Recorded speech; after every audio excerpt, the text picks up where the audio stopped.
What's up? I'm Kyle. I'm Brendan. And welcome to the Brain Buffet. They did reset for like, say 2 weeks. 2 weeks, they shut the internet down completely, entirely, all servers, all databases, everything. And then completely reset it. Say it's the same exact platform. Not the same exact thing. It's a clean slate. Right. Do you think we would do better with it or worse? So, well... After 2 weeks without it, though. How far is that going? Is that like cell phone, text messages? Sure. The internet everything. Entirely, yeah. So essentially all you have is your face-to-face interactions. Sure, unless somebody still has a landline out there. It's still kind of bordering the line of like... I mean, telecommunications. You could have a walkie. You know what I mean? Yeah. I'm just talking about the internet itself. Yeah. I mean, it's vast of knowledge and information out there, absolutely. But to a degree, it's a cesspool to a degree, but society, it's a reflection of that. And I'm just curious, if we had 2 weeks without it, as if like a psychologist wrote us all as society a prescription for 2 weeks off. But in that meantime, it got clean slated. You know what I mean? It just erased, yeah. Erased, sure, yeah. Food for the just curious. Do you think it would be better or worse? Let's assume during that 2 weeks that everyone continued their life completely normal, acting completely fine, and there wasn't mass hysteria. Let's assume that that's what happened. Okay. And we just come back and we're like, after 2 weeks and we're on a clean slate. I don't know if I would want to be on the internet that just got wiped clean. I was curious about that because as you were saying that, I was like, how many people would just be like, not interested in going back to it anymore? Not even necessarily by the sense of like, I took a break so I know I can go without it. More so as the sense of who is now controlling it. Well, kind of. Well, nobody's controlling it, I should say. I mean, it got clean, deleted, but just... nothing. It's a blank canvas to be painted again, kind of thing. So essentially all the websites and stuff have to be recreated. So as long as it's being created by normal individuals in the way that it was previously, I think it would just go back to normal. Maybe better. Well, that's what I was curious about because, I don't know, say like that would be enough period of time for a lot of these big corporations to get squeezed out kind of thing. Yeah. I don't know. And then you wouldn't have just somebody come in dominating as far as what search engine or what video platform or whatever it is. But I'm just wondering as far as if that might be enough time for society to kind of have like a break, a refresh, just to... so that it doesn't turn back to what it was, and this idea of being easily... I mean, I shouldn't say that, because it happened over time before we even really knew what it was. Right. But now we know, and so we would have the knowledge to and make the internet great again. I feel like one of the problems, though, is people will still be searching for that big thing. They'll be searching for the Facebook or the Google or the YouTube. Well, my idea for that would be is have them all relatively connected. So there's an agreement that there's a link chain, if you so want to, that it could be posted on different platforms. Say if somebody else is on another platform that you're not, but you have this or whatever, say maybe it's server based that it only works in certain areas, but they're all linked together. So like even though I'm on a different one, you're on one, but it evens the playing field as far as who's in control, but it also evens the playing field in the sense of nobody has dominion. Dominion over the resources that are involved also. And I really had no idea or agenda with this. Right. Just kind of came as we were talking about this. I mean, I don't know. It'd be kind of interesting to think about. And that would be the idea, though, is that have to have a common thread that, because you don't want to limit communication. No, definitely not. And I feel like that's one of the biggest problems with the internet as it is at the moment is limiting what they want us to see. Sure. Yeah, or say, or even hear. Yeah, because we're very limited on what we can actually say without it being, whether it be throttled or whether it be completely eradicated one way or another. Because there's algorithms in certain places that will put you below other things because you said a certain word. It's insane. Yeah, so their thing will pop up first whereas you get like buried way under and you got to search for it. And I'm not saying that this would be the solution, but if, say, somebody in that utopia world of that idea, one service does, people notice that that service is doing that, they would just stop using it, and then another one would pop up. You know, if there's some sort of systematic suppression involved in the algorithm. I feel like the problem is people get so comfortable in what they know, they don't want to change to something that they don't really understand. And that's what I was wondering too. Like, do you think people would even want to, or if they'd be like, because I know you said earlier that they would be looking for that big thing. Do you think with that clean slate, somebody would just be like, Facebook? Yeah. I feel like that would. You'd have to get messaged by carrier pigeon first. Yeah. I don't know. I feel like people are just so comfortable with having it essentially an easy way. It's kind of an easy way because they're provided something that they're comfortable with seeing. Well, sure. And I do get that. And I'm not saying they're all going to be extremely different, but it would have a creator's touch on it that would be relatively similar in the foundation. But back to MySpace. But not everybody would be on the same platform. Right. They would be linked in some sort of interconnective way so you could still be friends. Essentially, I guess it would be like a cell service, but it would be a social service, like a social media service. You know what I mean? And you would have like different companies that would have different... Well, let's take does there have to be a company aspect to it? Somebody has to write the code for the platform. So there has to be some sort of business idea. Someone should get paid for that or whatever. But like, I feel like one of the problems is that social medias have turned into these multi-billion-dollar companies. You're right.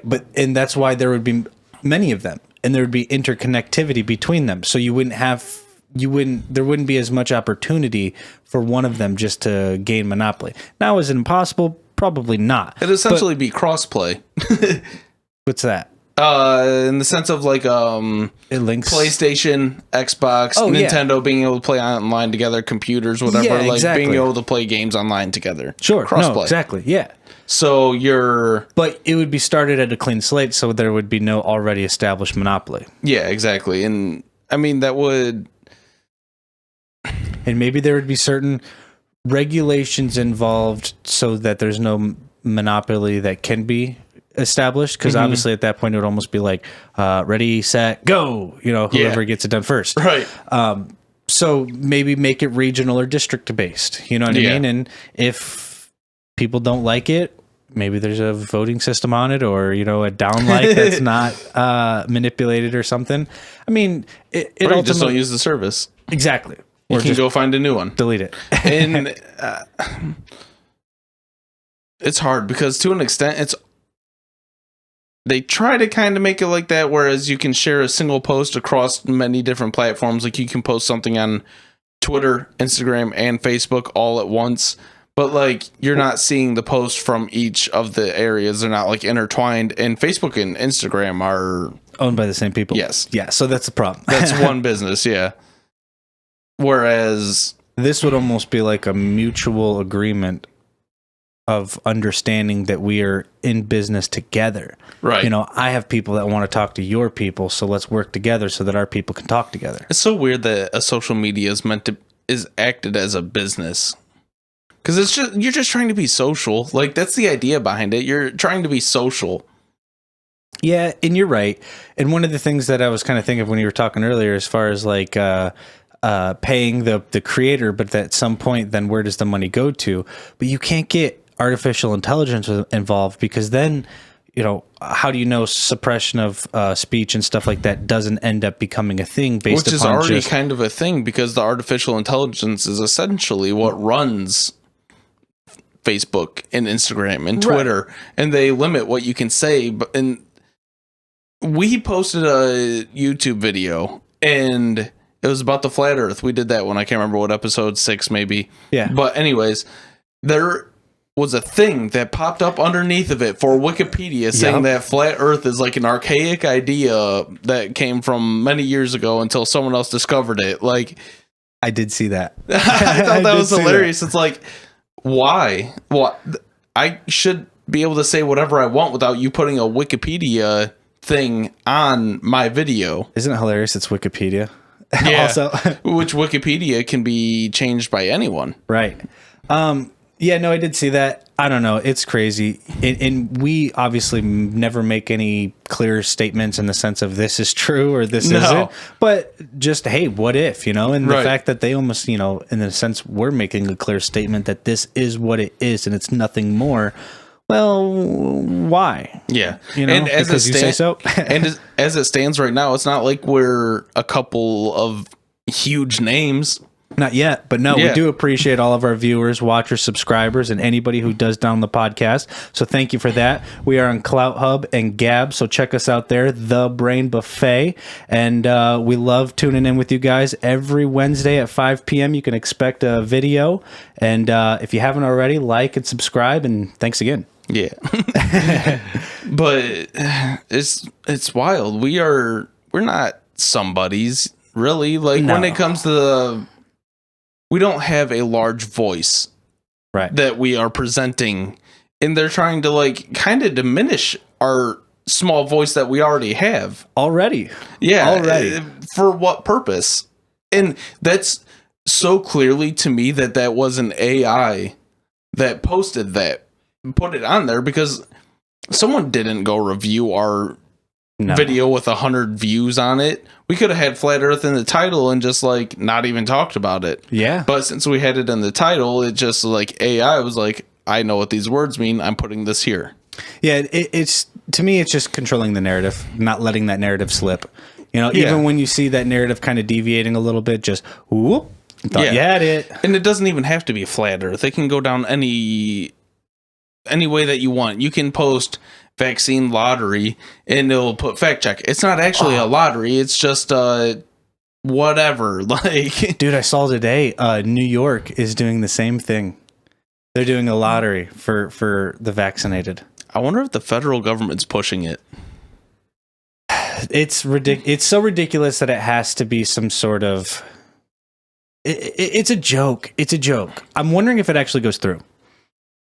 Like, I'm wondering if it actually truly goes through. Is there an end date? Like, I know we've heard about it, but I don't think I've actually seen an end date. No, I could be wrong too, though. I seen this thing. Completely off topic from what we were talking about, but we kind of started diving into the vaccine. But I seen this thing where some people who have gotten this shot have had magnets sticking into the shot location.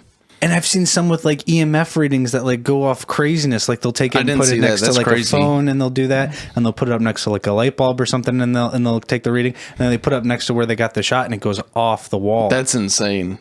I found out, I don't know if it was from our, we referenced him before, our Patriot who took the jab and then overnighted it to a lab. Yeah, we talked about him. But I guess one of the ingredients coming out now that seems to be extremely deadly and dangerous, I don't know if it's across the board, but this one might have been Moderna, but it's called SM102. And do your research on it. I mean, I'm just starting, but it seems to be, why? Why is it in there? It seems to have nothing but bad intention involved with it. And again, I'm not an expert whatsoever. It just came, out as far as what was involved in this jab, this shot. And it seems to be that not the only thing, maybe, you know what I mean? Right. But one of the things that's truly, I don't think it actually, and again, I could be totally wrong, but I don't think it actually has a true medical benefit. Right. Are these companies actually disclosing all the ingredients that are in these shots? No, people are like almost literally having to break the law to try to find out what's in it. And that should be illegal. To a degree. Now, there is, I can't speak for everybody's doctor, but you should be able to ask your doctor as far as what's in it, whether he verbally regurgitates it to you or he provides some sort of paper or pamphlet or information. But I think you have to consent to it. You have to consent in the, I don't know if it's a signature, didn't get it, don't have it. I know there's like almost drive-thrus for it anymore. Yeah. But the papers, at least from some of the pharmacist videos that I've seen and some of the people that have been giving it out, the papers themselves don't actually have the information on it that you would expect in a normal vaccine. So it's not I'm not saying you can't get it, but it's not right there for you. Right. Yeah. Which it should be. Absolutely. It should be with any medicine, and period. Just any medicine, it should be listed on their website, and it should have to be 100% correct. Well, I do know Moderna's website states that it has an operating system in it. Yeah. And me and a friend looked for that a little while ago, and we couldn't find it on their website. They must have taken it off or something. I can show it to you because I just found it the other day too. Yeah. Okay, so it might still be on there. I just couldn't find it. Yeah, I think you have to specify on the website, at least on one of the tabs, as far as the mRNA technology. And then down there, it's got a title that says about our operating system. And it talks about it being an application that can cut, edit, splice, delete your genes. That's ridiculous. Your genetics. And it's so crazy because I talked to some people, and I think we've mentioned this before, so I don't want to repeat it, but they're like, oh, what? Is the government going to track me like they're not already? No, dude, they're changing you. Like they're changing you. They can change how you think, your emotions, how you react. And you can stop them from tracking you. Set your phone down. Yeah. Walk. Put it on airplane mode. Walk away. But it's so crazy that it's out there, but you kind of have to research a little bit, you know? Well, the ingredients aren't necessarily out there. No, that you have to look for. That's completely wrong. That should be just common knowledge to everyone. Especially because they want to give it to like 12 to 17-year-olds. Yeah, they just started allowing it for 12-year-olds. And if you're a parent out there, and again, I'm not an expert, but if you're a parent out there who is giving your child this experimental drug and not doing your research, I mean, if you do your research and still want to do it, cool. Do what you want to do, your choice. Just remember, if it wasn't an emergency, it would be illegal. Just don't do it blindly. Yeah, for sure. It's so scary. But this would be illegal. This would all be illegal. Yeah, it would be illegal. I was curious the other day, so I looked up how long it takes for something to pass through the FDA. And it said some things take 10 to 20 years to pass through the FDA. Now, of testing. I'm not saying that that's not a problem in its own sense, because if something is going on, we shouldn't necessarily have to wait 10 to 20 years for that to be made okay. Right. I agree. I would imagine that we can make that a little bit more efficient without sacrificing quality. Yeah. Because I think that was a long-term thing, though. It's like up to 10 to 20 years, maybe, if like things need revised or whatever it may be. It said there's like 6 months of lab testing to make sure that nothing is literally wrong with it at all. Like, and it seems okay. Then they test it on animals, and if everything seems okay with animals and like it goes through that, well, like mice or whatever it may be, then they do like another 6 months of human testing on it after they make sure literally everything is okay. Yeah. Like they go through all these notions, and that's 18 months alone, and they literally developed it in like a couple months later they had it out in people's arms. So let's play a little food for thought for this, okay? So what we've gone through so far, what if there was this, and again, put us in a different reality for this thought experiment. Essentially, the Black Plague was going throughout. People were vomiting, expelling all fluids, and just dying on the streets, right? Like something insane, like Ebola, but just cooties in the air as well, How long would it be for testing that you would feel comfortable to do it? But something of that degree that you yourself, like literally you're driving and you're just seeing almost like a apocalyptic kind of idea. Yeah, that's a lot more difficult. You know what I mean? That's a lot more difficult because it almost feels like an apocalypse in the way that people are dying. Literally on the street, you're watching people fall over dead. Right. Do I still want to go through something without any testing? No. But... And I know those are extreme hypothetical. Oh, yeah. But essentially, that's what they tried to sell us. Yeah, they're trying to sell it like we're in the Black Plague, but it's... turning out not to be such the case. No, not at all. But they're still playing it off to be. I know. Somebody sent me something the other day about right after they made this announcement in the CDC about the loosening of the regulations. Well, COVID spikes again and such and so, and it's like, oh my goodness gracious. Yeah, it's one of those things that just needs to be It just needs to be like it is what it is. It's not that big of a deal, really. Yeah, and there's people that are absolutely affected by it and have been negatively impacted by it, but it's extreme scenarios. And just to come full circle, because you're right, I don't want to go too deep on that. Let's be honest, we started it with the whole Vax-A-Million thing that they're doing. Yeah. If in that hypothetical scenario that was going on, would you get the vaccine for a chance at $1 million as well? So you got a chance that you don't die the way everybody else is dying, just expelling all fluids, passing out, dying on the streets, and you get a chance at $1 million. But it's still gone through no testing. Still no, because I mean, even the vaccine that we have, the shot that we have now, is still, they're not guaranteeing that you won't get COVID. No, it's even less of a chance than your own immune system of well, no, I'm sorry, that's the survivability of kicking it. Yeah. You're not guaranteed to not get it, which is essentially how the thought process of vaccines is, that you're not supposed to get it.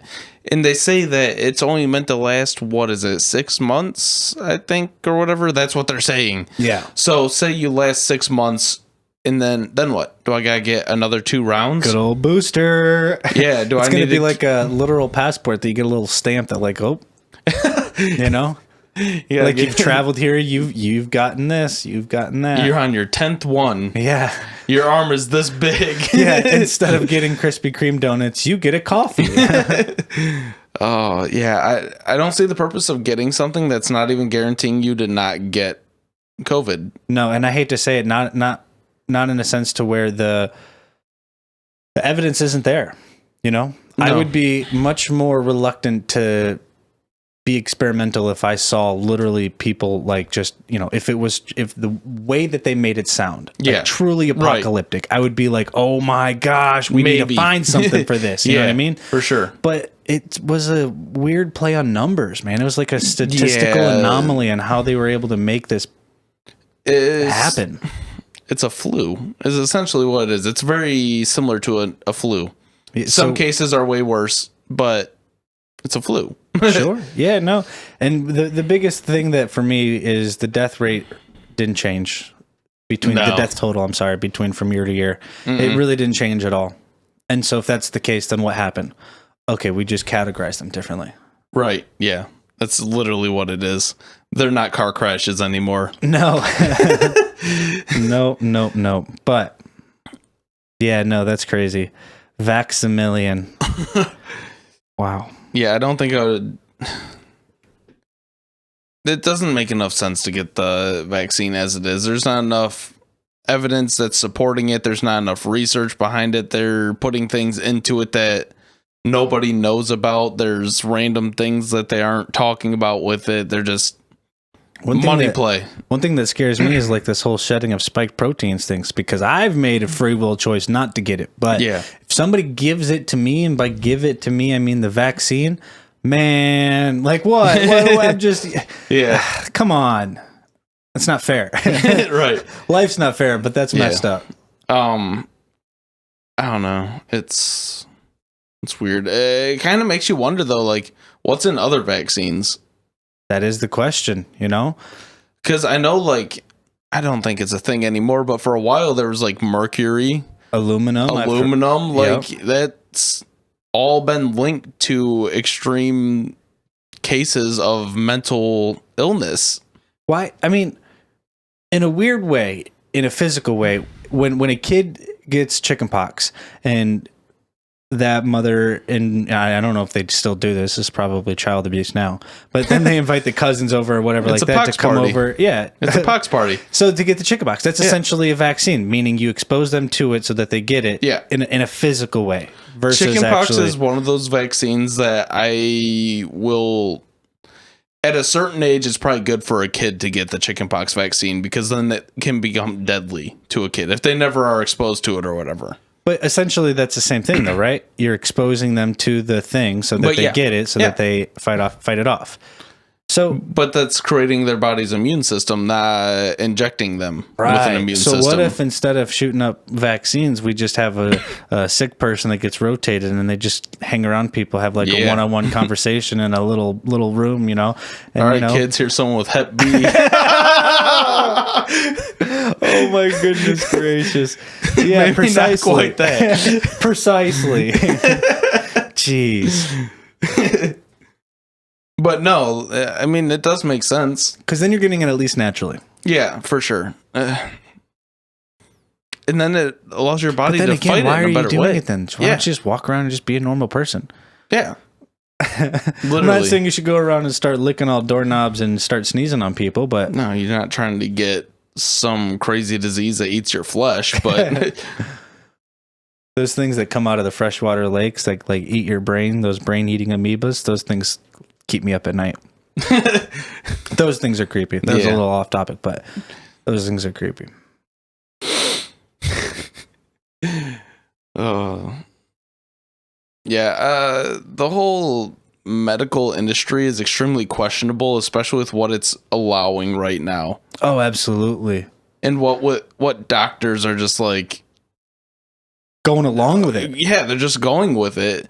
And they have to know that it's not completely okay. There are a lot that are coming out against it, though. They're just being silenced or discredited. Yeah. And it's hard to beat the government. So. Yeah. Ain't that the truth? Literally everyone's voice is silenced, which is why we need to clean slate the internet. Exactly. Well, dude, I did see something. I don't know how much weight this holds in the sense of actually happening, but there was this like a 2-week national vacation thing or something like that, like a week national vacation to where, they didn't come out and say it, but they basically said like, could you imagine, a week where there's no streaming on TV, there's no streaming games, and there's no this and there's no that. And it was just like, Something that would scare me about if we were to clean slate, though, is... That didn't necessarily mean clean slate, just more of a break. Yeah. Well, okay, let's say they shut us off from the internet for a week or two. We came back to it being completely normal with the normal internet. That would be scary of what they were trying to implement into our internet. Oh, so they could have restarted it and put something into it in the foundational level to where like it could be essentially some kind of virus or whatever. I kind of just took that as food for thought, just to kind of see it for, because one thing that I was, banking. Yeah, that's something that like, well, I guess you might just have to have cash on you if it goes down for a week or two, but you couldn't reset it because your banking institution would still need to make sure that their people can access their funds relatively.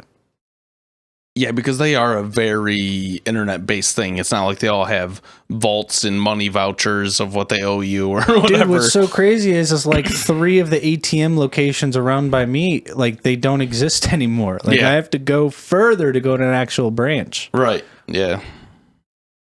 It's wild. Yeah. It's crazy that banks don't just like, they really don't have a lot of money just on hand. No, that's always one of those scary things. I like. It's just in the digital world, and they don't have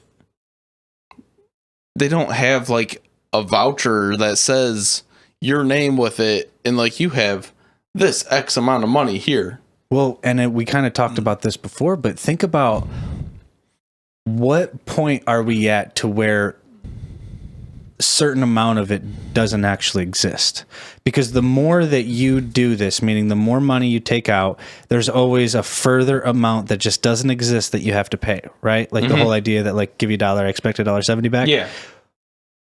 How far deep? I mean, we're deep in that hole, but that means the scary idea is everybody went to their bank and asked for their money. There would be not much money, if any, there's at not all. enough. So like there's so much imaginary money out there. Oh, for sure. And I guess that's the bubble that's about to pop, huh? Mm-hmm. Yeah. And that's where it gets weird too, because you're talking about debts and stuff like that. Yeah. Because if the banks have so much debt, then, well, you owe money to the bank for whatever it is. So if the banks don't have money or don't have, whatever, is there a trickle down effect? There's probably more. It's scary to think that there's more digital money than there is real cash.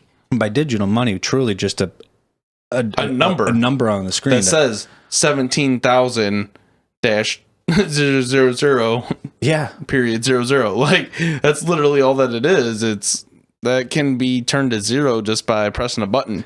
Exactly. Or just like a couple deletes. Yeah. At least like a stack of cash, I got to set it on fire or something for it to disappear. Well, and that's always the argument behind precious metals, because you'd have to literally physically destroy it for it to not exist. Right. Yeah. It's kind of scary. It makes me sort of understand why people are so against banks. Like, against using banks. I literally know people have dug holes in their backyard to bury money. That is a little extreme. It is very extreme, but like the concept, I understand. Like, I get it. Not taking your money to the bank, just holding it. Like, I kind of get it, because you don't know what can happen. In a decent world, though, you're right. But in a decent world, though, there would be interest involved where there would be a benefit of putting your money in a bank. But that's not so much. In a decent world. Right. That's not so much the case anymore. Because if you think about it, you're putting money in the ground, it does nothing but just sit there. Yeah. Well, I mean, if you put your money into a normal savings account, you're getting 0.5% interest if you're lucky. If you're lucky. Yeah. Whereas 2 or 3 years ago, you were able to get 4%, 5% just by letting it sit there. Yeah. It's not like that anymore, though. No, very much. It's almost worthless to even have your money in a bank. Really? You're better off just holding the cash, because if something were to happen within the digital world, you're better off having that stack of cash, at least. Yeah. But you kind of have to just hope that nothing happens in the digital world. But realistically, though, that stack of cash, I mean, what's more valuable in an apocalyptic world, that or food?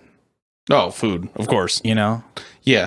I mean, but as it is at the moment, you need that cash to buy food. That 89 cents can of beans would be like $5 in a apocalyptic world. Oh yeah, it wouldn't even be, it'd be bullets. Yeah, right. That's what you would trade it for. Right. But yeah, essentially, yeah. It's crazy. I don't know. Bartering world would be interesting. It's a cool concept, and I used to think that would be the way to go, and I still do to an extent. And I think it would be really cool to do, but it would be really hard to exchange certain services for certain things. So like, me as being a roofer, it would be hard for me to exchange, I'll do your roof, if you give me what are they gonna give me to do a roof? Because a roof is an expensive thing. It takes a lot of time or whatever. What do you need? Yeah, it's essentially what it would be, but I need, I don't know, fuel, wood, fuel, food, yeah, like the essentials. It would be. But well, okay, so take that out of it. Assuming that things are set in place to where most of that isn't necessarily the highest cost. I'm not canceling out food, because people still need to grow food, but like fuel, there's an alternative method for that. But say, for instance, you would, what I think so nice about that is you couldn't get involved in something that you don't agree upon. Right. So there's no way of getting suckered into something. Yeah. But say you needed something, as far as, I don't know, hypothetically, you're building a deck under your house and you need wood, and this guy's got wood. Well, he needs his roof done or something. Right. Or even in a weird triangle thing, like he's got the wood, but you need to do that, but he needs something that he needs done. So he does something for him, you get the wood, you know what I mean? Yeah, right. But it's all agreed upon in the weird way to make it work. Right. Yeah, for sure. And that's how it would have to be, which would work. I mean, it would just be interesting to see how it would work exactly, because there's a lot of areas, like with you in the hotel industry, providing a room to somebody. Well, it would definitely, you couldn't run a corporation like that. No, you'd be too big. Which would be beautiful. Right, exactly.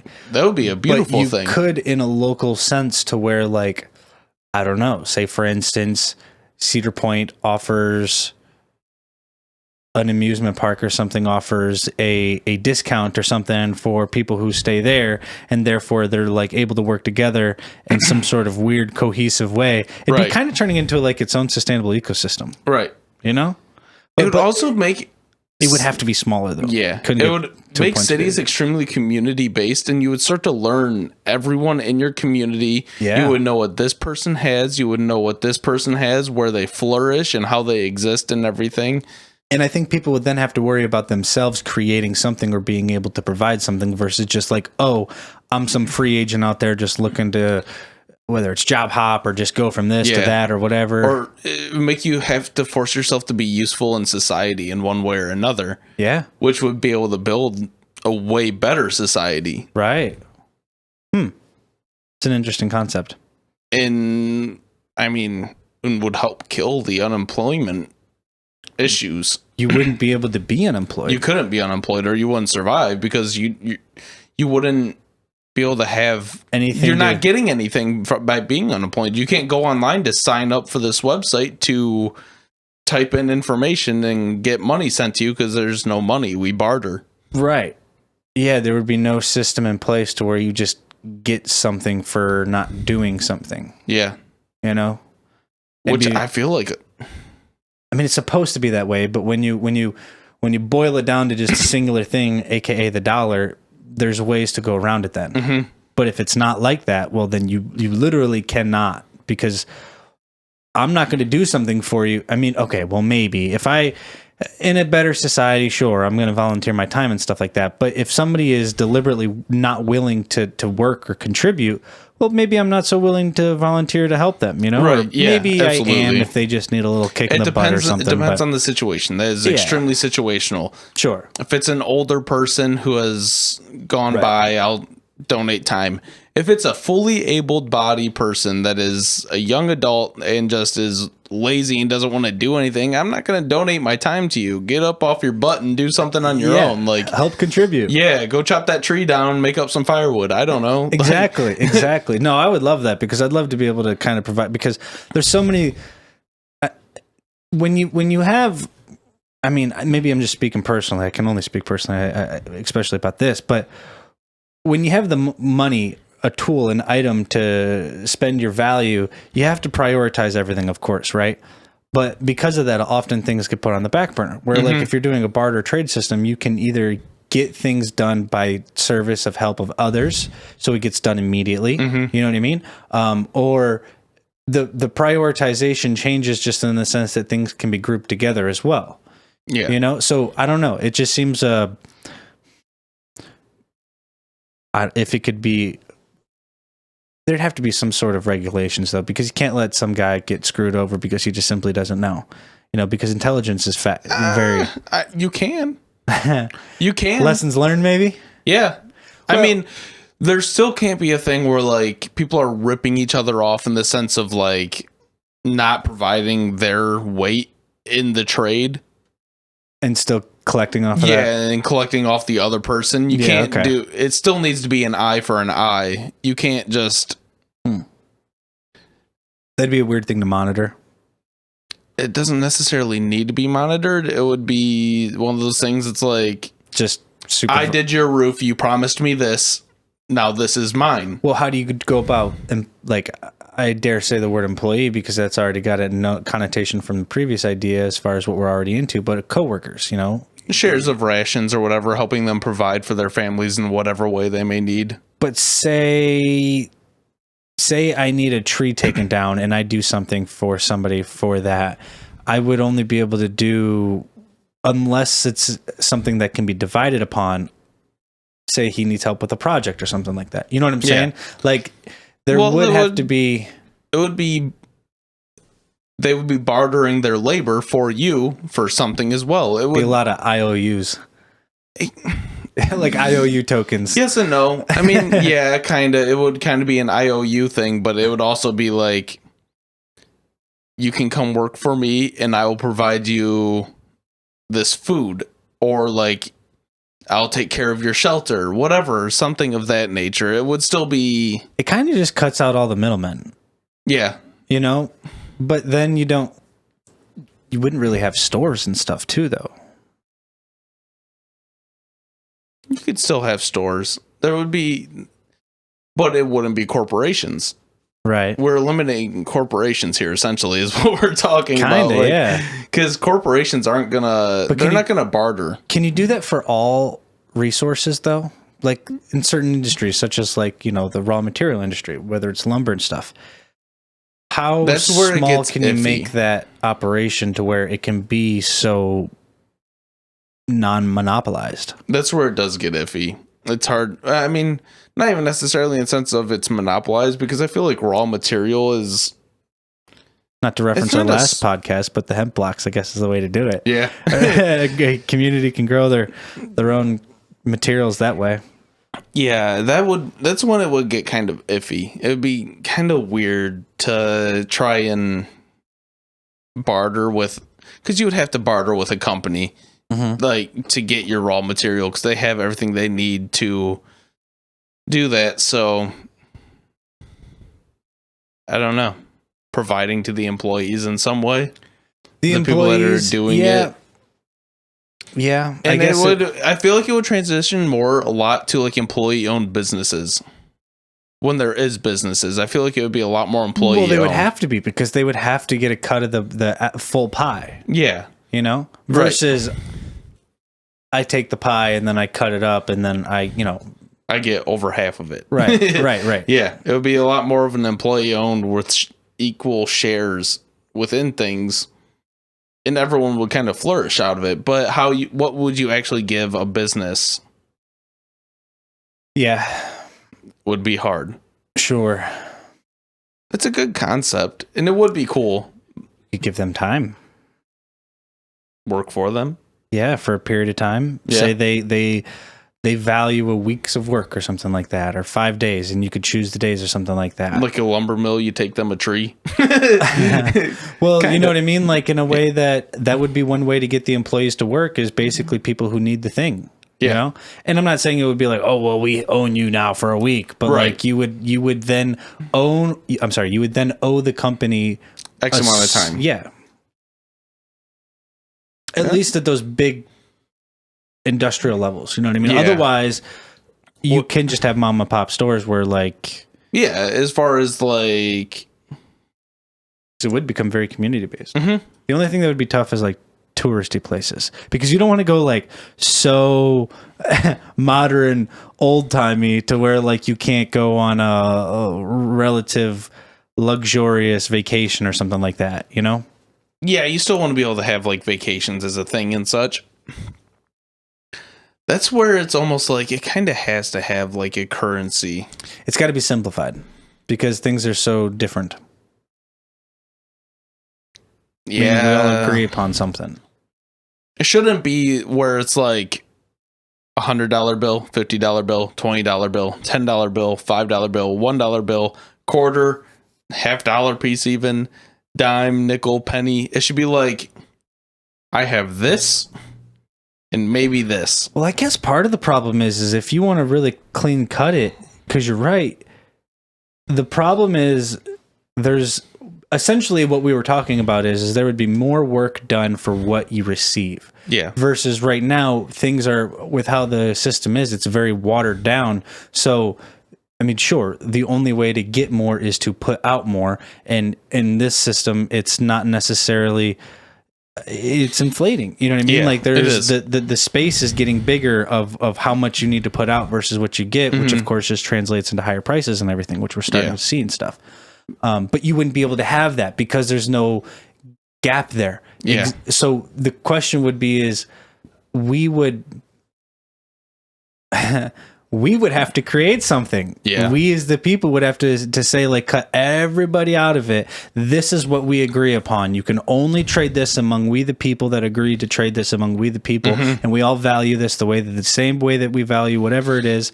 Because then we would then be able to trade that around, but we would only be able to get that for what we put out for. There's no other influence to kind of make it less worthy. Right.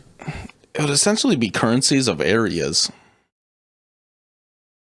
Do they have to differ? And let's just not necessarily. Let's just keep it at notes. Whether just because it's an easy concept, notes are lightweight. They're easy to carry. Yeah. So as long as they hold value, they're efficient to carry. Right. So do they have to be different in the sense of like, even in the United States, between states, you know? Would Ohio dollar look different than or Ohio note versus a Idaho note or a Illinois note? But what would those notes represent? The work that we as a state do. Whether it's state-based or federal or... Well, the federal idea is where you get tricky. Yeah.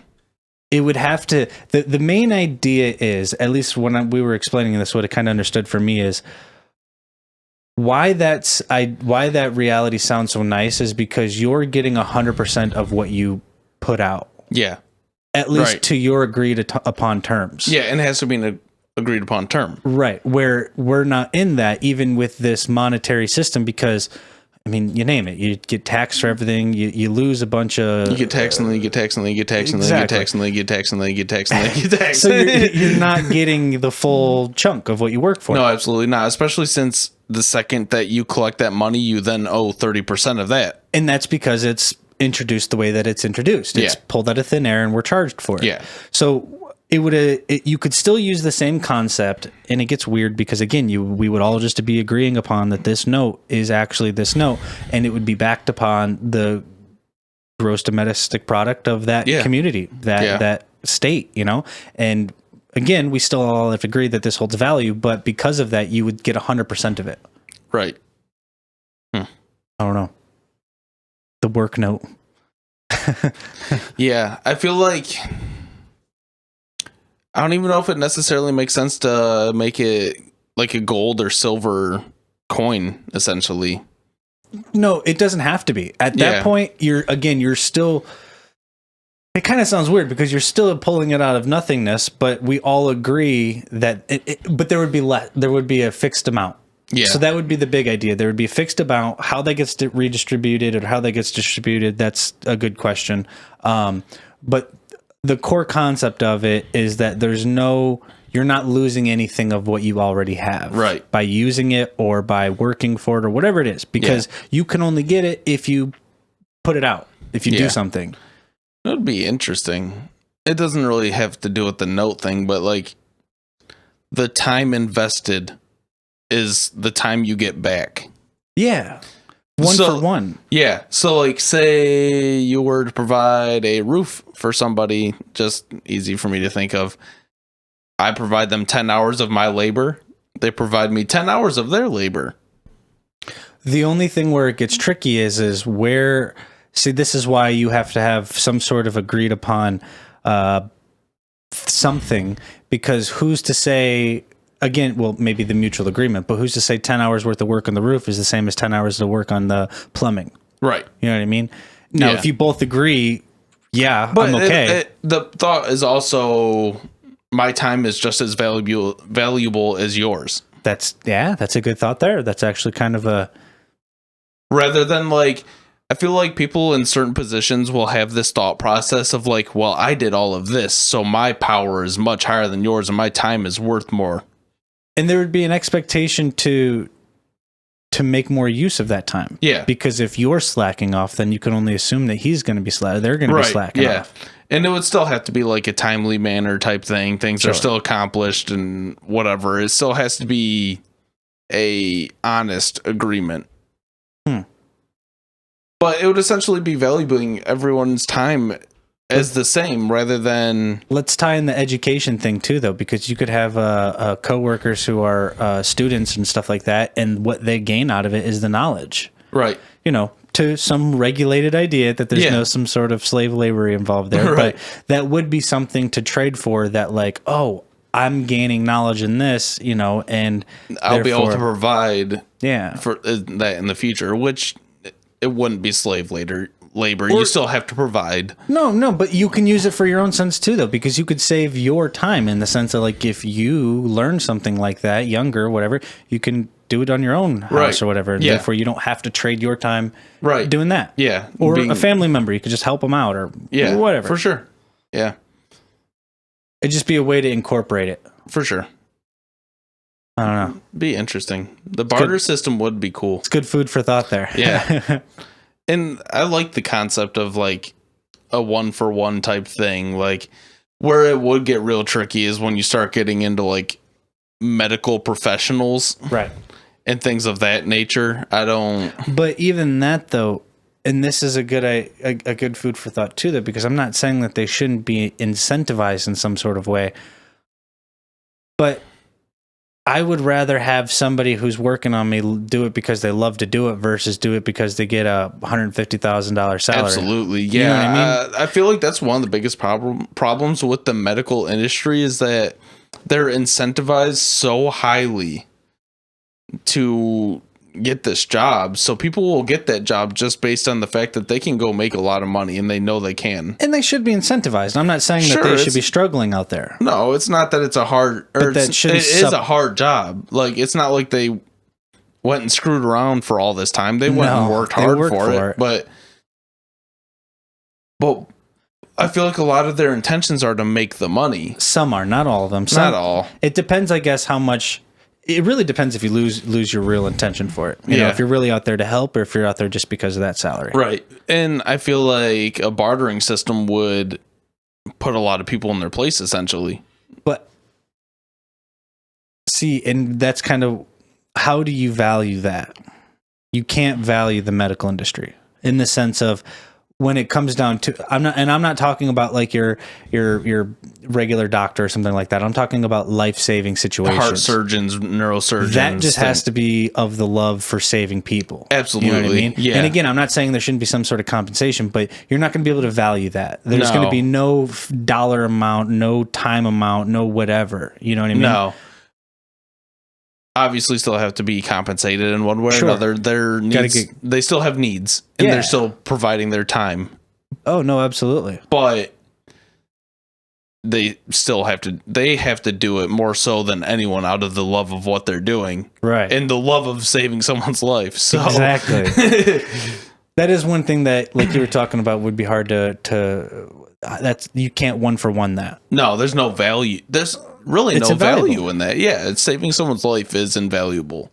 So then what, are you just constantly indebted to them as a slave for no, I'm just kidding. No. Yeah, see, that's where it's fine line, which I mean, but you wouldn't, and again though, I guess this really dives to the intention. They wouldn't expect some sort of compensation for that if they truly just wanted to do it. Now sure, maybe I bake a casserole for you and I help you do this and I do that. Yeah. You know, I'd be very willing to offer my time. Oh, no absolutely. Doubt. Yeah, for sure. You need your flower beds done? You know? Yeah, I think the medical industry is such a big problem as it is financially. It's ridiculous. You said, are we indebted to them? At the moment, yes. Sure. I know people that rack up millions of dollars in medical bills. Well, and that, I don't know if we want to go deep down this one, but that's the whole health insurance situation too. Oh yeah, well that's what I mean. We're indebted because the way business. Yeah, the way our health insurance is, the way the healthcare system works, it's literally to put us in debt for our entire lives to the medical system, which a bartering system would kind of take care of in one way or another. Because we wouldn't be expected to pay out millions of dollars. It would really clean up people's intentions, I think. Yeah, it would. And it would have to, I feel like it would eliminate a lot of the bad. The question would be, though, I just was thinking about this too, though. How would communities change? So like certain communities wouldn't do very well at first, and a lot of people would flee those communities to go to other communities. You know what I mean? Meaning the value there is your community, what your community can provide. But it's naive to think that people aren't going to move to other communities and things are going to relatively change, you know, especially if you come from a bad community and you want to leave it, you know what I mean? Or whatever it is, or even lack thereof, not as good. It provides the ability and the desire, because there's already people that want to leave their communities.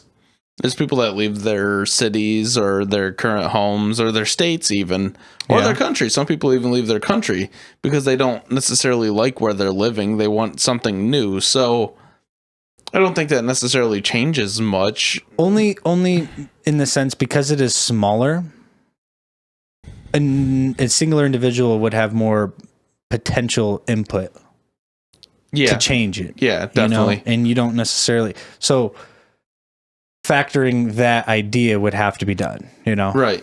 Yeah. Not saying good or bad thing. I mean, that's irrelevant. More so just because you're kind of establishing the system would be smaller systems that help they're all small little heartbeats that just make the whole thing kind of run. In like larger cities and stuff like that, you would just have your areas, which is already kind of like that. Like if you look into just Columbus, for example, because it's our capital, but they have sections of Columbus, and there's like little mini type cities in like Columbus Polaris and whatnot. Yeah, whatever. Yeah. So essentially, like Columbus is the big picture, but there's mini communities within each and every larger city. Yeah. So they would be providing different things within the city, and they would be able to barter with essentially this city. Say this city is rich in fruits and vegetables. This one is rich in lumber. This one's rich in oil or whatever it may be. Like, but they still trade the same thing that we all agree upon, though, right? Or are they still bartering actual services? Because what's a lumber company going to be able to provide to a pool chemical company, or vice versa? Because they could provide lumber, but it would still have to come down to a note. Yeah, something. It would have to. But that's fine though. But the big problem is that nobody was really, not nobody, but we weren't blatantly made aware of how superficial it actually really is. Right. Where this would be a true understanding that this we agree upon. And that's why I would really call it like a work note or something like that, because it needs to be... Here's my 40-hour labor note. But no, it needs to signify a direct correlation to the only reason why I have this is because I did work. I did an output. You know what I mean? And there was an input for my output. Right. And... yeah, because I mean, as it stands right now, nobody knows where money came from. I mean, yes, but no. I mean, we understand it was printed or whatever it may be. But Jekyll Island and the creator of the Federal Reserve and the whole printing press. We don't know. I don't know where you got your money from. I can assume that you got it from work. Right. But there's so many ways.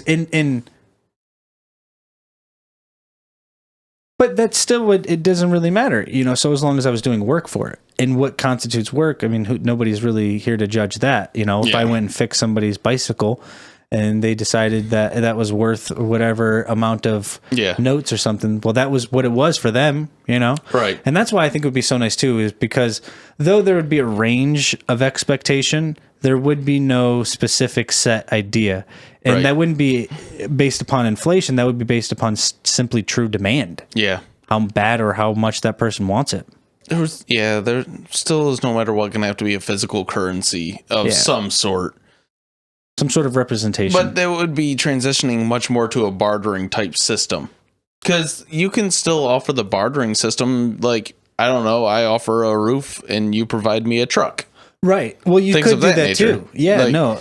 And I think that would make it more common. It would make it much more, again, one-to-one. Because it's hard to do that now, because what I do for my money is different for what you do for your money versus, roofing industry and the hospitality industry. Right. Now, we agree upon these dollars that this is one, so I do this and you do that. But it would make more common that I can do something for you, you can do something for me. Yeah.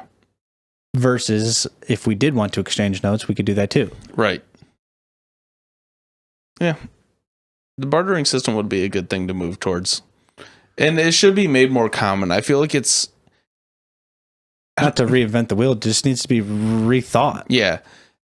It almost seems like it's a taboo type thing. Kinda, yeah. Like, because people think like back to early 1900s, 1800s, whatever it may be, earlier times, and they think like bartering, like, ugh.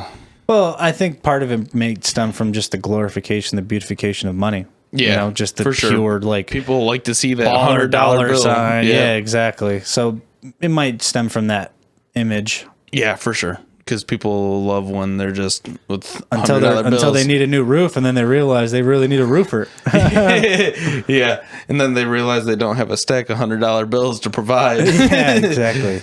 Got a charcoal grill? No, I got propane. I got a flat top. Ooh. One of the Blackstone flat tops. For real? Yeah, I love it. It's got 4 burners on it. Very nice, Yeah. dude. You can cook literally anything on it. What did you go to? I just cooked on it a couple days ago. I made steak fajitas. Ooh, there you go, Yeah. man. Throw it all on there too, huh? Yep. My dad's actually stopping by today. He's supposed to have a birthday present for me. Yeah. I think it has something to do with cooking and grilling. I don't know. I'm not 100%, but I think it does. I'm stoked. Yeah, I love the Blackstone. You can make breakfast on it. You can make whatever. I love it. And you can throw it all together. Once we get that little platform thing built over there by the fire pit, I'd like to have a blacktop over there because I think that would be perfect. Yeah. I think it's only like a few $100, like $250 or something like that. It's like, it's fucking sweet. Dude, grilling technology has come out. Like, by that I mean other companies and stuff, and the prices for these things have dropped a lot. It used to be insane. You used to see grills for like thousands. Like, just for like a basic ass grill. Like, and now you see like a giant one with charcoal over here, and you got a bunch of burners over here. Air fryers underneath. Exactly. That's and they're what going for like $300-$400. Yeah, I want one with the air fryer basket underneath. we ended up getting an air fryer. It's quite nice. I love those. They're sweet. Yeah, you can cook anything in them. But yeah, no, I can't wait. One of my favorite things, and I'm thinking a Traeger. A Traeger is a smoker. You know what I mean? I want a smoker so bad. And I can't wait to do like some ribs on there, a roast. Yes. But my favorite is barbecue chicken, man. Barbecue chicken I agree. is spectacular. Yeah, I love barbecue chicken. I might do that tonight. I don't know how good a steak would be on there. I don't know because about, it doesn't sear smoking so well. I don't know about smoking a steak. Right. That would be weird. Yeah, don't smoke steak, kids. Steak's bad, okay? You eat those. Yeah. No, I can't wait. Get some applewood. Ooh.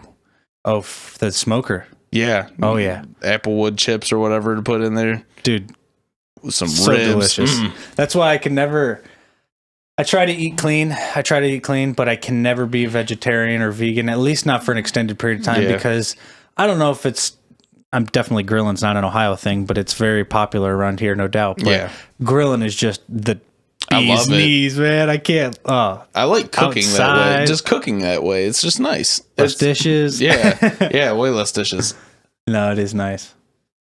Flat top, you just dump water on it while it's hot and scrape it. I was curious. It's got like a little drain thing that you can just empty or what? Yeah, it's got a little drain bucket in the back of it, and you just like pour water on it. It's hot, and it gets all the grease right up, and you just that would scrape it. The best setup I could have is on the deck here by the house. I'd want the smoker and the grill that I have now, and then a flat top over there by the fire pit, dude. Yeah, be able to cook anything. You can cook a lot on there too. I think you can fit something like 50 burgers on it or something. Oh my gosh. It's like ridiculous. Yeah. I got a 36-inch one, but it cooks relatively even. Yeah, it cooks super even because it has 4 burners underneath of it. So like, but I mean, it heats it the evenly. Spots in between. They get taken care of. It heats it up extremely well throughout. So cool. No matter where you touch it, you'll burn yourself. That's sweet though. That's sweet. Yeah, no, I love grilling. Yeah, I'll cook like that every single night before inside. Yeah, no, especially when you get days where it's starting to turn nice outside, you know? Yeah. Shoot. Depends on how hot though. Right. Well, 90 degrees.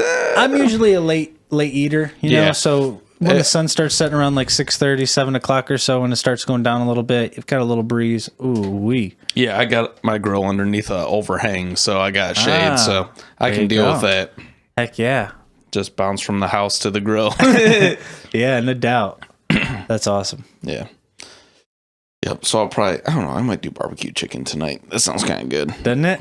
Some garlic potatoes. Ooh, see what I've been doing, I'm probably going to do tonight is sweet potatoes, cut them up, cube them up, bake them with some butter, and at the very end, probably like a couple minutes left, sprinkle some brown sugar and some cinnamon on it. Yeah. Ooh, because you got that nice crisp with a little soft on the inside. Because of the butter, though, you can use oil too, of course. And then the cinnamon and brown sugar. I'll wrap them up in some tin foil and put them on the grill and just let them sit there. Yeah, you could do that too. Yeah, you could do that garlic too. Butter. There you go, man. It's starting to get me hungry. No, I'm a foodie for sure. Yeah, I am kind of like I'm not big on food, but I have my taste that I like. Steak fajitas. I'm not real big on steak, but like, I don't know. No, yeah. I like steak fajitas sometimes. Chicken, I'm more into chicken. I'm more of a chicken person. I'm not a big fan of red meat.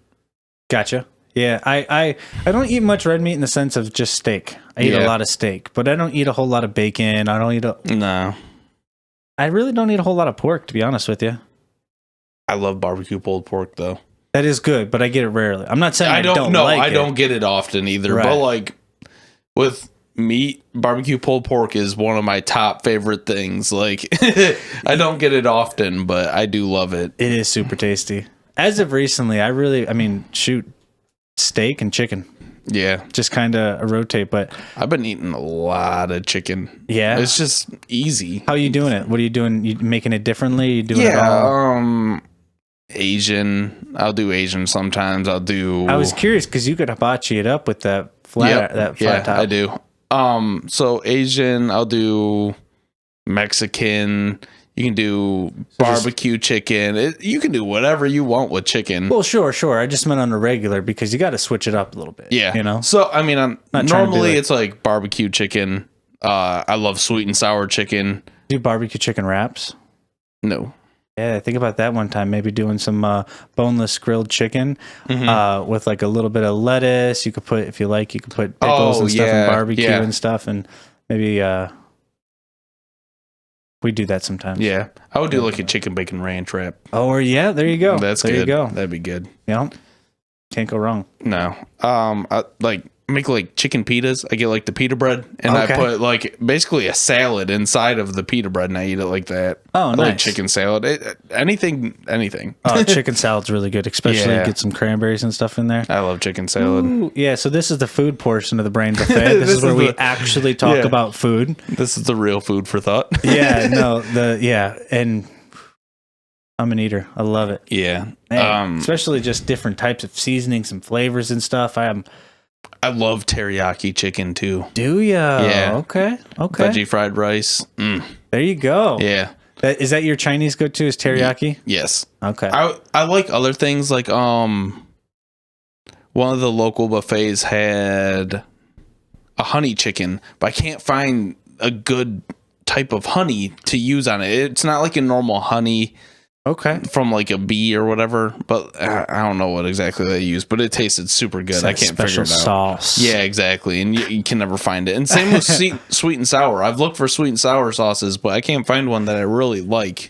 When you start to get to certain, at least from my experience, just certain Asian sauces and stuff like that, there's like a real big market for super inauthentic sauces, like very artificial flavors. Yeah, and I feel like that's what it is, because whenever you go to like an authentic Chinese place or Vietnamese, whatever it may be, try making your own, man. Yeah, that's what I need to do. It's nothing like the same when you buy it from a grocery store, because like you said, it's just not authentic. Yeah, it's probably some white guy running this company just mass producing it out the bag. Just like, I know I can make money.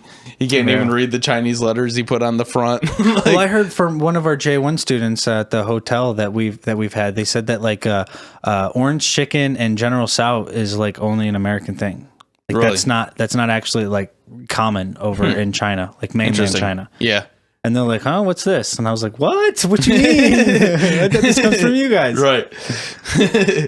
But for the most part, the rest of the stuff is relatively comparable. But it was like those two things have been organically Americanized, like organically came from America in a way. Well, I think one of the biggest industries for like inauthentic food is like Italian. Italian is probably one of the largest. Probably because it's popularity, though. Yeah, everyone loves Italian food. Yeah, like that's one I forgot. Food. Chicken Parmesan. Killer. I actually haven't done pasta in a long time. I love pasta. I'm huge on pasta. Italian food is awesome. Made a killer chicken parm, huh? Yeah, I love making chicken parm. Do you use some fresh herbs? No, and I should. I really should. I've talked about it for a while. There's pasta and sauces and stuff like that for Italian is one time that I more commonly use fresh herbs. But other than that, my steaks, I love putting rosemary and some thyme on my steaks, just like letting it. I love basil. Ooh, I'll say that. Basil's really good for you too. Basil is delicious. My girlfriend actually makes a killer lasagna with, and she puts like fresh basil into the ricotta, and then she puts an egg into it as well to kind of like, I don't really know what it does. Picking it up, maybe. Yeah, and that basil though is just so good. Man, that sounds delicious. Yeah, I'm gonna have to do that here in the upcoming week. Is make some Italian. Yeah, chicken parmesan is one of my go-tos as well.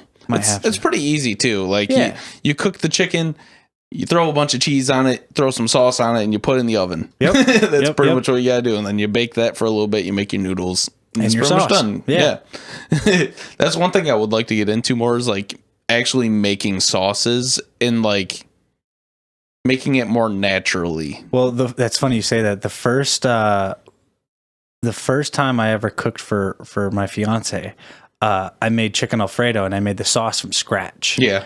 And it was really, really, really good, but it was so runny. It was so thin. I didn't put enough flour, I think, in there or starch to thicken it up. Yeah. And so it was super runny, but it was very flavorful and super good. But that was like one of the few times that I've made sauces and stuff by hand. But you can do, so much with like certain fruits, whether it's raspberries and certain wines and like reducing it and put all sorts of different, it's the world of sauces is for sure deep. Yeah. I feel like that's kind of a lost thing is actually cooking. Sorta. We've all gotten so busy that it's become more common just to go pick up food or get it delivered. I mean, like cooking, like coming out with the scratches of everything and like really making the food, like making your own sauce and like using dry herbs to actually make these things rather than like. You're right in the sense that most people just follow instructions. Yeah. Which I'm one of those people. I'm not going to lie. That's me. Yeah.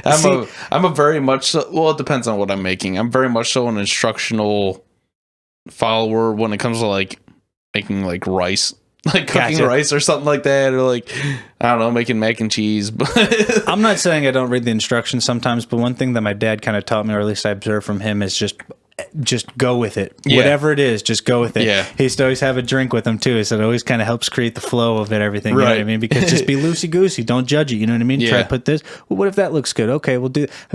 Trial and error. You realize that you don't want to go overboard, but who's to know? You know? Yeah. One of the things I do make naturally make on my own is like gravies. Oh, okay. Like brown gravies. I'm not real good at it. I'm still figuring it out. I have messed up a lot. But you figure it out, you know? Yeah. I've had a couple that have came out pretty good. And I do like look at some instructions kind of like, so it's not disgusting. Yeah. So it's still edible, but like, right. There's been a couple times I was like, I don't know. I can eat my potatoes without it. So I don't know. I want to dive more into that, especially since I'm like, now settling into where I am and stuff like that, so I'll be able to like pick out more fresh stuff and all that. So no, it's definitely nice too. I got a couple before you leave here. After I want to show you a couple of vegetables that I've planted in the back. I started to, at least for what I can. I didn't get a garden going yet, but I was able to at least get something in there. And but I can't wait to make hot sauces again. I used to make some hot sauces all from scratch, just like literally. That'd be cool. What's this? What's that? Let's do a little bit of that. How much of this? Let's try that. Boil it down or whatever, and make it kind of work. And are you a spicy person? Yeah, I do like spices, but for me, it has to have flavor. If it doesn't have flavor, I'm not investing myself into having that spice. I'm on both ends of it. I like spice. I don't want it to hurt though. I'm willing for it to hurt as long as there's enough flavor to make it worth it. Now, if I'm not into like just eating it because it's super hot. Like that's not enjoyable to me. No, that's not fun at all. People that go after like scorpion peppers or ghost peppers, that's even too much. And even that, let me kind of break this down because I kind of dove deep in the hot sauce world. But like what you're working with is capsaicin. Capsaicin is the actual feeling and taste of heatness.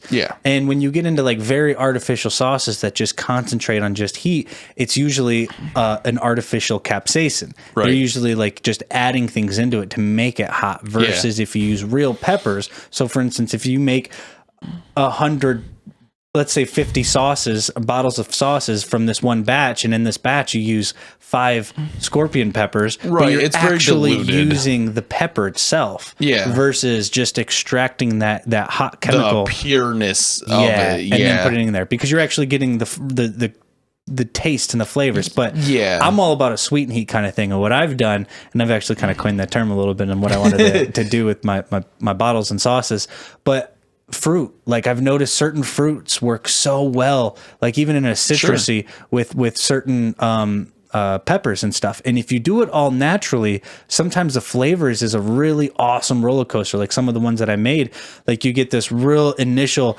pineapple, it's like a very pineapple raspberry kind of taste. And then all of a sudden it just kind of takes a turn and it's like, ooh, and then it starts burning you a little bit. But like you kind of want it to try it again because you want that sweetness again, you know? But you get the little bit of that tingling burn. Yeah, that's not so bad. The burn, I mean, it's just like the pureness of heat. Yeah. That sucks. No, like, that's not enjoyable at all. Have you seen Hot Ones? Yes. That's where I kind of started my whole like deep dive. I love watching that dude's videos. They're so awesome. It's perfect. It's a perfect interview setting because you get raw, authentic answers. Because good luck faking that.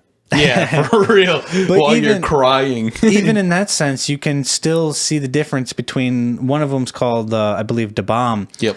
And that one is a very metallic-y taste from my understanding. Yeah. I haven't had it myself, but I could only imagine that one wouldn't be, it might have that capsaicin extract. Although I don't think Sean, I don't think he does that. I think all the sauces that he has to make sure that they're all natural and organic. So probably I could be wrong. Maybe it's just the pepper that has that flavor. I'm not sure. But that's where I started diving into. So I can't wait to get into it. Yeah. I mean, that would be cool. It'd be cool to make like all your own sauces and stuff, or like even salsa would be cool to make, like making homemade salsa, essentially it's just your density and how much you chop it up. Yeah. Right. Realistically. Yeah. It's cool though, because it seems so like when I first started cooking, and I'm still young, so I've been, it seems such like a big barrier to overcome. But when you realize that it's actually like just an art, and it's just from taking one thing in one state to another state. Yeah. And there's that process is, the end result is always the same in the sense it needs to be done, but that process is fluid in how it can be done relatively, and what you can influence to it as well. It's more, I became less judgmental of it. Yeah. Less of like, oh, it has to be this way or it has to be that way. Well, it's going to be this way this time. It's got to be however it tastes good. Exactly. And whatever you want. And I mean, even if it doesn't necessarily taste good, you know, you not to do it like that again. Learn from it. Yep. Yeah. I experiment quite a bit when it comes to cooking. Yeah. I need to start. I need to stop just making my barbecue chicken parmesans and everything chicken.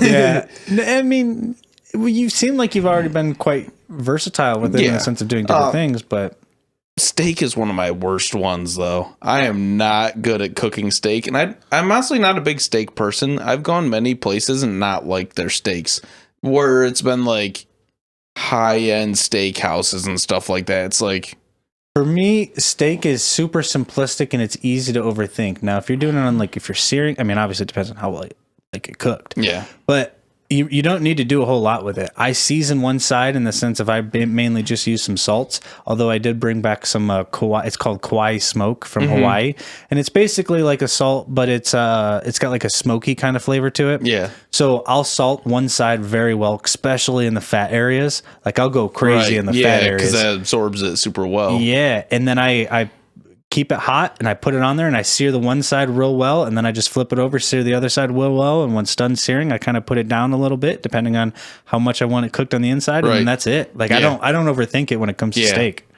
Yeah, I don't know. I went to this one steakhouse and they were really high end, like they were like $50 steaks or something like that. And I was like, all right, I'm going to expect to actually like a steak or something, but it was just kind of whatever. It was like, not for me. And then I've gone to every other place. I've been to Longhorn, Texas Roadhouse, Outback. I've tried steak, Applebee's, which I mean, they're not a steakhouse, but it all depends on where they're getting their meat though, you know? Oh, for sure. Some of the best steaks that I've had are from the local meat market by here. And even yesterday, I threw a giant ribeye on there. We were there and I was like, I got to get a birthday steak. So I got a steak that was like this thick, man. It was huge. Probably took a while to cook.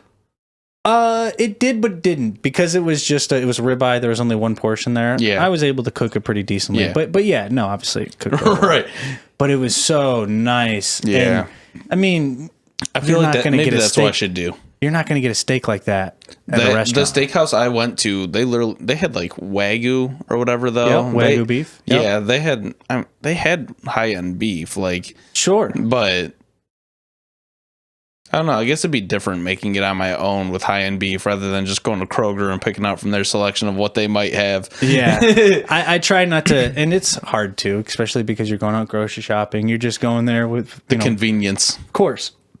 But we get everything else at regular stores like that. But as far as the meat goes, that's just the one thing as of recent. And for me, it was the quality. Because I'll be honest, it's not cheaper. It's I'm more expensive. Sure. I'm sure. The meat is so good. Yeah, I bet. So good. Yeah, probably should start shopping the local meat butcher rather. And you're supporting your local places. I've been kind of wishing there was more local grocery stores around. It kind of sucks. Like, I kind of looked and I'm like, I can't. Well, that's a tough market. I can't really find anything. No, that is a super hard market to get into. Yeah. I've looked, but I can't quite find one. Like, I would love to be able to go to a local market. It's almost like more so small convenience stores that are like that. But that's not truly transitional in the same idea. Yeah, that's not quite but that's as close as you're getting as far as local. Yeah. They had we have like a couple convenience stores that'll carry like random fruits, maybe some vegetables and stuff and little grocery things, but like it's always like kind of quality type stuff. And I mean, what you should be doing is what I haven't gotten to do this yet, which I need to, but for your vegetables and stuff, go to farmers markets. Yeah. And then get your meat from the local meat market. And then at that point, you're just getting your carbs, your potatoes, your rices, all the terrible things that you probably shouldn't necessarily be eating, like your chips and well, kind of sucks, but we go without those. Like, I really just avoid buying them. For me anymore, if I'm getting snacks, I'm getting nuts, peanuts, some sort of kind of mixed nut. But I don't have kids, though. Right. So that's a big difference. Yeah, I mean, even for kids, it would be beneficial, though. Yeah. Having them eat healthier. It's hard, though. Dude, one of my ex-coworkers left the company or whatever, but still good friends. I went over there and, he got a new house, so I was checking it out or whatever.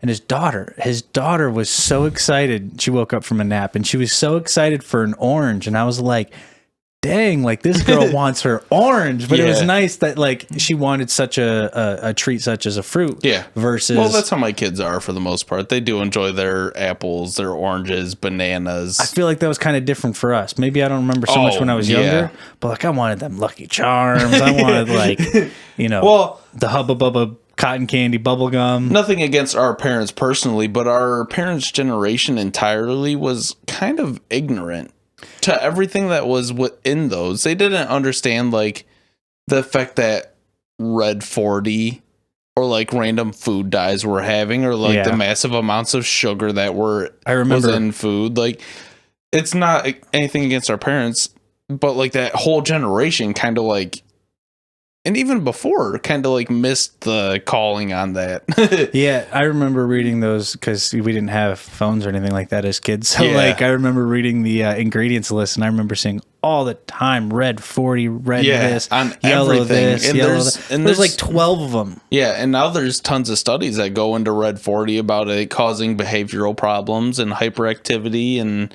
things like that. And I look back at how I was like, maybe starting to make some sense. Yeah, I was kind of a nonstop going kid, so sun up to sundown after I ate my entire bowl or my whole box of Fruit Loops. Yeah, no, we definitely weren't the it's hard though because they were busy trying to make ends meet, No, so like I said, there's no shot against our parents or anything. It was just like the information wasn't readily out there. No, it wasn't as available as it is today. Right. Yeah, it is strange. It is strange. But we were definitely not going for the healthy snacks. I'm pretty sure there's times where we were just grabbing like fruit roll-ups and stuff like that. Yeah, dude, fruit roll-ups, fruit gushers, the little Debbies, all that stuff, dude. I literally can't eat those anymore. No, it's like a sugar overload. It's too much. It's wild. Things have changed Well, somebody got me, my aunt got me donuts for my birthday, and she got me a dozen donuts. And, of course, I let the staff go through them as well, of course. But then there was like, I don't know, 6 or 7 donuts that weren't accounted for. So I was like, this time I'm going to take them home. Yeah. That night, I ate like 3 or 4 donuts, and I just felt miserable. Yeah. I was like, oh my gosh, now I remember why I don't do this. Yeah, I remember as a kid, just like, we would get the Krispy Kreme, like, dozen of donuts or whatever. And I would sit there as a kid eating like 5 or 6 of those when I first woke up. It's crazy. Major sugar rush. Yeah, insane. Craziness. I could only imagine how fat I would have been as a child if I had a terrible metabolism. Yeah, I was going to say, but I don't know. And I think part of it too, maybe a lot of those sodas and stuff that we were drinking kind of helped with the metabolism. Because when you're taking in that much sugar, I mean, we were very active in the sense that we were just running around and just doing all sorts of crazy stuff. Yeah, very hyperactive. So that was probably... That's probably why we weren't just drinking it and sitting there in front of the TV. We weren't allowed. Right. So we weren't allowed to just sit in front of the TV. For sure. Very different. Very different.